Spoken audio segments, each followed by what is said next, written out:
আমাদের সমাজের মধ্যে দেখা যায় বাবারা মা বাবার সাথে সন্তানেরা সৎ আচরণ করতে চায় না, সৎ ব্যবহার করতে চায় না, অথচ আল্লাহ সুবহানাহু ওয়া তাআলা বলেন ওয়াবিল ওয়ালিদাইনি ইহসানা, তোমরা মা বাবার সাথে সৎ আচরণ করো, সৎ ব্যবহার করো। এক সাহাবী রাহমাতুল লিল আলামিনের দরবারে গেলেন, যাইয়া মায়ার নবী রাহমাতুল লিল আলামিনকে সালাম দিলেন।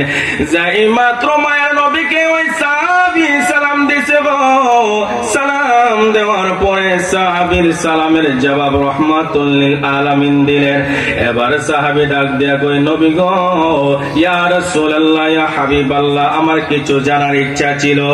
সাহাবী যখন এই কথা বললেন, রাহমাতুল লিল আলামিন ডাক দিয়া বলেন, সাহাবী কি জানতে চাও? এই কথা যখন বললেন, সাহাবী ডাক দিয়া বলেন, ইয়া রাসূলুল্লাহ, ইয়া হাবিবাল্লাহ, নবী গো, খেদমত করব কার?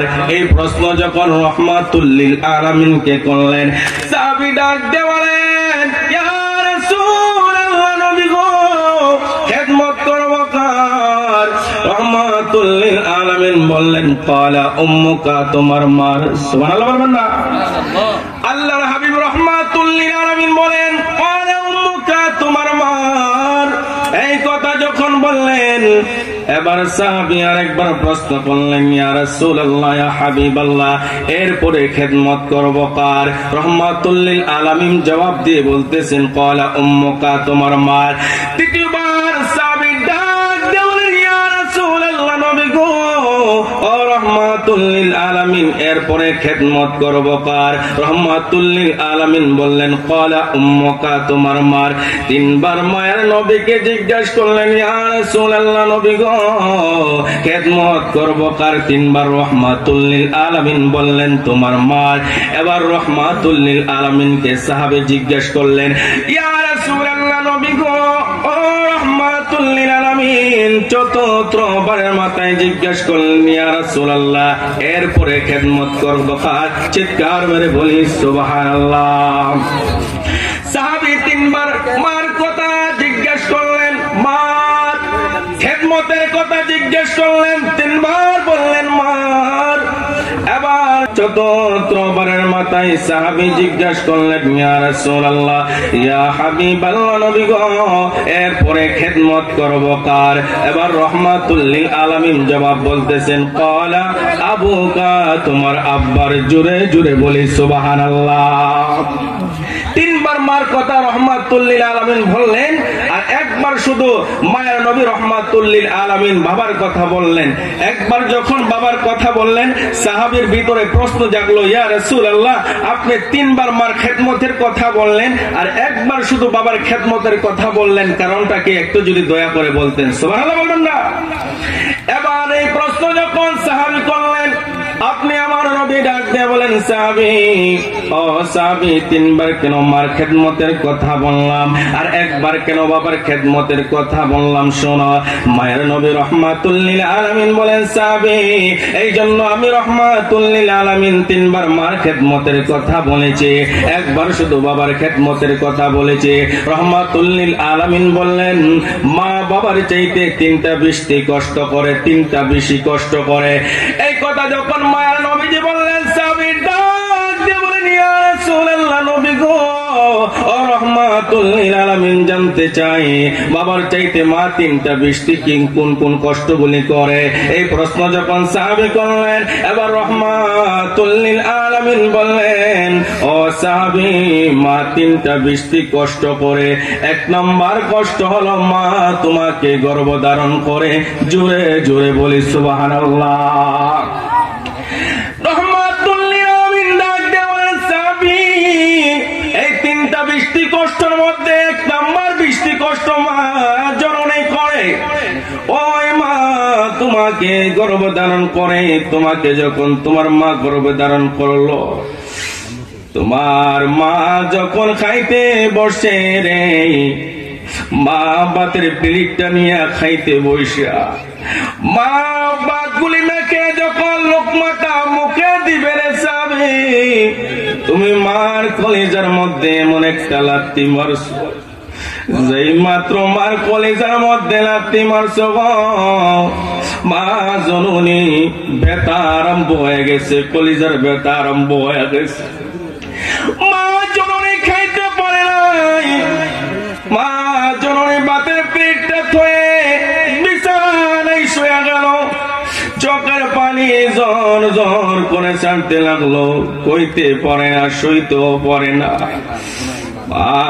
জননী যখন ঘুমের গয়ে গেছে, গভীর রজনীতে বাবা ঘুমায় আছে, মা ঘুমায় আছে। যুবক সন্ধানো হাটের যুবক ভাইরা, এখনো যারা রাস্তাঘাটে ঘোরাফেরা করতেছো, আমি আপনাদেরকে বলবো আর ঘোরাঘুরি না করে অযথা সময় বাড়ি ঘরের মধ্যে বসে না থেকে বেহেশতের বাগানে চলো আসো। আজকে যাদের দুঃখী মা বাবা অন্ধকার কবরে শুয়ে আছে, সে বসতে পারে মা বাবা কেমন সম্পদ ছিল। যাই মা নিজে না খাইয়া সন্তানকে খাওয়াইতো গো, যে বাবা মাতার গাম ফাঁয়ে ফেলে সন্তান লালন পালন করলো, ওই মা বাবা যারা অন্ধকার কবরে শুয়ে আছে, আজকের এই আজিমুসাদ ইসলামী মহাসম্মেলনের মধ্যে ওই মা বাবার জন্য দোয়া করা হবে। আমার বিশ্বাস আজকে যদি মা বাবার জন্য দোয়া করা হয়, এই দোয়ার বদলতে আল্লাহ সুবহানাহু ওয়া তাআলা আপনি আমাদের মা বাবার জিন্দেগানের গুনাহগুলি ক্ষমা করে দিতে পারেন। এই জন্য মুসলমান আর দেরি করবেন না। আল্লাহর হাবিব বললেন, আজ আমার স্বামী শুনো, তিনটা কষ্ট মা জননী বেশি করেছেন। একটা হলো গর্ভে ধারণ করেছেন, তোমাকে গর্ভে ধারণ করেছেন, যে গর্ভে ধারণটা ইচ্ছা করলে বাবা করতে পারবে না, সম্ভব না।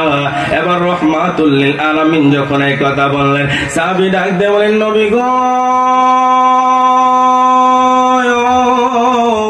ও মায়ের নবী রহমাতুল লিল আলামিন, দুই নাম্বার কি কষ্ট আমার মা জননী করেছে? এবার নবী ডাক দিয়ে বলেন, সাহাবী, দুই নাম্বার বৃষ্টি কষ্টটা মা জননী করেছে। মা জননী তোমাকে যখন প্রসব করাইবেন, মা জননীর পেটের মধ্যে প্রসব বেদনা আরম্ভ হয়ে গেছে।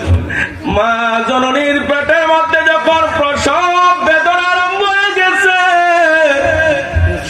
মা জননী জিহ্বার মধ্যে কামড়াই, টুটের মধ্যে কামড়াই কইতে পারে না।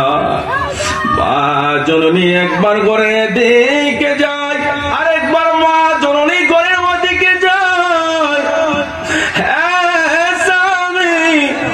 মা জননীর প্রসব বেদনা আরম্ভ হয়ে গেছে। এত কষ্ট করে তোমাকে মা জননী দুনিয়ার মুখ দেখাইলো, জন্মগ্রহণ করাইলো। হ্যাঁ সাহাবী, যেই কষ্টটা বাবা করে না, ইচ্ছা করলো করতে পারে নাই।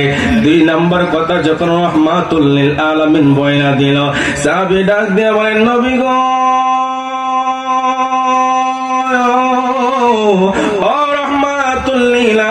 তিন নাম্বার কোন কষ্টটা মা জননী করেছে একটু যদি বলতেন। এবার রহমাতুল লিল আলামিন বললেন, সাহাবী, ও সাহাবী শোনো, তিন নম্বর কোন কষ্টটা মা জননী করেছেন? তিন নম্বর কষ্টটা মা জননী করেছেন, তোমাকে মা জননী বুকের দুধ পান করাইছেন। জোরে বলি সুবহানাল্লাহ। এবার সাহাবীকে যখন এই কথা বললেন, রহমাতুল লিল আলামিন বলেন, সাহাবী, এই জন্য আমি রহমাতুল লিল আলামিন মার খেদমতের কথা তিনবার বললাম, আর বাবার খেদমতের কথা একবার বললাম। এবার যুবক ভাইরা, এখনো যারা মা বাবাকে কষ্ট দিতেছেন, অতীতে যারা মা বাবাকে কষ্ট দিয়েছেন, আর এখন বুঝতে পারতেছেন মা বাবাকে কষ্ট দিয়েছেন, আমি আপনাদেরকে অনুরোধ করে বলবো, যাদের মা বাবা বেঁচে আছে, মা বাবার পায়ের মধ্যে হাত রেখে দুইটা চোখের পানি সারিয়া বলবেন, মা, ও মা, ও মা, তোমার সাথে আমি বিয়া তুমি করেছি, ও বাবা তোমার সাথে আমি বিয়াদবি করেছি, মা আমাকে ক্ষমা করে দাও, আমাকে মাফ করে দাও। মা যদি মাফ করে দে আল্লাহ মাফ করে দিবে, মা বাবা যদি মাফ না করে আল্লাহ মাফ করবে না। কারণ রাসূল বলেন মা বাবার সন্তুষ্টিতে আল্লাহ সন্তুষ্টি, মা বাবার অসন্তুষ্টিতে আল্লাহর অসন্তুষ্টি। মা বাবাকে যদি অসন্তুষ্টি করেন আল্লাহর কুদরতি অন্তর অস্বস্তিতে হয়ে যাবে, বেজার হয়ে যাবে। আর মা বাবাকে যদি খুশি করতে পারেন আল্লাহর কুদরতি অন্তর খুশি হয়ে যাবে। এই খুশির কারণে কাল কিয়ামতের ময়দানে আল্লাহ আমাদেরকে মাফ করে জান্নাত দিতে পারে কি পারে না?